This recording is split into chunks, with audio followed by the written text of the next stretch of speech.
जय श्री कृष्णा, जय श्री राम, जय गौ माता, जय राधे श्याम। आप देख रहे हैं तुलसी तपोवन यूट्यूब चैनल और इस वीडियो में हम चर्चा कर रहे हैं भगवान महादेव का सबसे बड़ा व्रत है जिसका नाम है प्रदोष। भगवान शिव को प्रसन्न करने के लिए जो सर्वोच्च है वह है प्रदोष का व्रत है।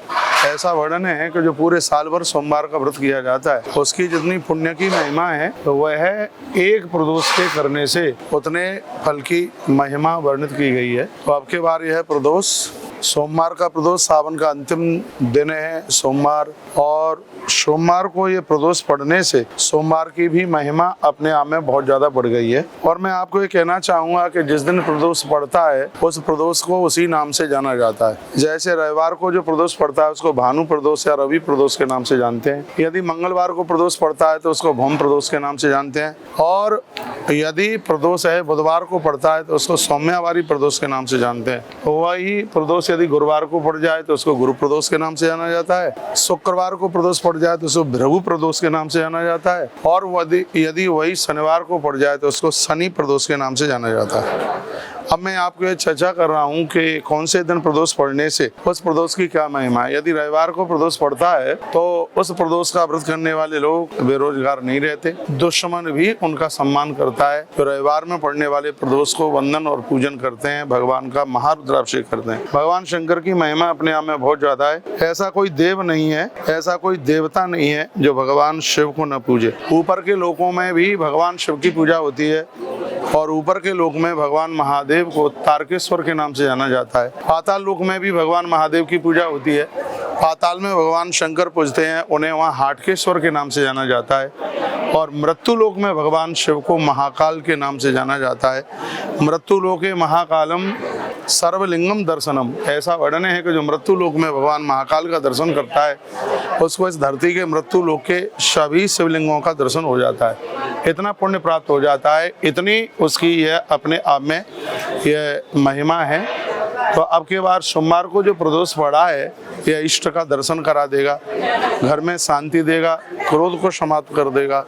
यह सोमवार को पड़ने वाले प्रदोष की इतनी बड़ी महिमा है। सोमवार को पड़ने वाले प्रदोष का व्रत करने से लोग अपना क्रोध जीत लेते हैं और अपने आप में बिल्कुल सौम्य हो जाते हैं, इतनी बड़ी महिमा है। मंगलवार को प्रदोष पड़ता है तो जन्म पत्री के सगरे दोष ही समाप्त हो जाते हैं। मंगल ग्रह जहाँ अपनी उच्चता दिखाता है, अपनी उसको वो शांत स्वरूप में होता है। यदि मंगलवार को प्रदोष पड़े और कोई इसका व्रत करे तो बुधवार को जो प्रदोष है राजनीतिक क्षेत्र में लोग बहुत आगे निकल जाते हैं, माता पिता की सेवा करते हैं, माता पिता को अपने प्राणों से प्रिय समझते हैं। गुरुवार को प्रदोष करने पर लोग बहुत विद्वान हो जाते हैं, शुक्रवार को प्रदोष करने पर संपत्तिवान हो जाते हैं, और शनिवार को प्रदोष करने पर वंश निर्वंश नहीं रहता, दुश्मन को जीत लेते हैं। इसके कई प्रकार के अपने आप में ये मायने हैं। मैंने सप्ताह के 7 दिन में पड़ने वाले प्रदोष की चर्चा मैंने आपसे की है। मैं हर बार आपको यह बोलता हूँ कि प्रदोष में 2-3 चीजें चढ़ाना आप न भूलिएगा। प्रदोष में कनेर का फूल मिल जाए तो उसको जरूर चढ़ाइए। प्रदोष काल में काले तिल चढ़ाना बिल्कुल भी ना भूलें। गंगा जल इसमें चढ़ाया ही जाता है, बेल पत्तियां चढ़ाई जाती हैं, समी के पत्रों को इसमें चढ़ाया जाता है, और भोग में भगवान को सिंगाड़े की लपसी का भोग लगाया जाता है। यदि गन्ने के रस की व्यवस्था हो जाती है, यदि उससे भगवान शिव का प्रदोष काल में महारुद्राभिषेक किया जावे तो घोर गरीबी का नाश कर देता है। यह प्रदोष की पूजा भगवान शिव को प्रसन्न करने के लिए सर्वोच्च पूजा है, और लोगों के प्राणों की रक्षा के लिए एक कवच का काम करता है प्रदोष। मैं एक छोटी सी कथा इसके लिए आपको सुना दूं, जिस कथा का वर्णन लिंग पुराण के अंतर्गत किया गया है। एक कोई युवा अपनी ससुराल अपनी पत्नी को लेने के लिए गया। उस दिन बुधवार था, उसके सास ससुर ने कहा था कि बुधवार को बेटी को विदा नहीं करते, लेकिन वो नहीं माना और जबरदस्ती से अपनी पत्नी को लेके आया। रास्ते में एक पेड़ के नीचे दोनों बैठे थे, इतने में एक सर्प निकल करके आया, सांप ने फण मारा और उसमें उस पुरुष की मृत्यु हो गई। पत्नी बहुत ज्यादा रो रही थी, बहुत ज्यादा वो परेशान थी, घायल थी। इतने में एक महात्मा चल करके आए, उन्होंने पूछा बेटी क्या बात है। तो उसने कहा कि ऐसे ऐसे सांप के डसने से मेरे पति की मृत्यु हो गई है। महात्मा ने कहा कि तेरे पति ने हट करी और बुधवार को तुझे वो लेके आया, कभी भी अपनी बेटी की विदाई बुधवार को ना करें।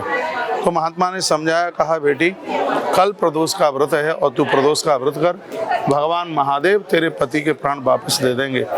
दूसरे दिन उसने प्रदोष का व्रत किया, संध्या काल में कथा सुनी और परिणाम यह निकला, मृत उसका जो पति था भगवान महादेव की कृपा से वह जीवित हो गया, जिंदा हो गया। यह है प्रदोष की महिमा अपने आप में। इसलिए सजग और समझदार लोगों को समझना यह चाहिए कि मृत्यु लोक में हमें मनुष्य रूप मिला है, मनुष्य जीवन मिला है, तो इस जीवन का पूरा आनंद लाभ प्राप्त कर लें। ये आप देख रहे हैं यहाँ सैकड़ों ब्राह्मण पूरा सावन के महीने में पूजा पाठ कर रहे हैं। हम लोग कोई पागल नहीं है, हम लोग कोई मूर्ख नहीं है कि इतना टाइम बर्बाद करें। ये टाइम बर्बाद नहीं है, टाइम की आबादी है। ये टाइम को, समय को बढ़िया रूप से इसको प्रयोग में लिया जा रहा है। आप भगवान के ऊपर एक फूल भी चढ़ाते हैं तो उसका भी परिणाम आपको प्राप्त होता है। एक बार आप भगवान को प्रणाम भी कर लेते हैं तो उसका फल आपको प्राप्त होता है। तो ये यहाँ पर आप देख रहे हैं, ये महारुद्राभिषेक हो रहे हैं और ये ब्राह्मण लोग इस समय महामृत्युंजय मंत्र का जप कर रहे हैं। इससे महापुराण में लिखा है कि दुनिया की ऐसी कोई समस्या नहीं है जो महामृत्युंजय मंत्र के प्रभाव से जिसका समाधान न हो। आप भी अपने घरों में प्रदोष काल में, संध्या काल में, तो यह प्रदोष 28 तारीख को है, संध्या काल में आप भी भगवान शिव को एक लोटा जल चढ़ाइए, काले तिल चढ़ाइए, भगवान को वंदन कीजिए, भगवान को प्रणाम कीजिए। बहुत बहुत धन्यवाद आपका वीडियो पूरा सुनने के लिए। यदि इसमें कुछ भी आपको अच्छा लगा है तो वीडियो को आगे बढ़ाना बिल्कुल भी ना भूलिएगा। वीडियो को शेयर करें। चैनल से पहली बार जुड़े हैं तो चैनल को सब्सक्राइब जरूर कीजिए। और अगली वीडियो में आप सुन रहे हैं कि पूर्णिमा का व्रत 30 तारीख को किया जाए या पूर्णमासी का व्रत 31 तारीख को किया जाए। ये अगली वीडियो में आप सुनेंगे। तब तक के लिए जय श्री कृष्ण, जय श्री राम, जय गौ माता, जय राधे श्याम।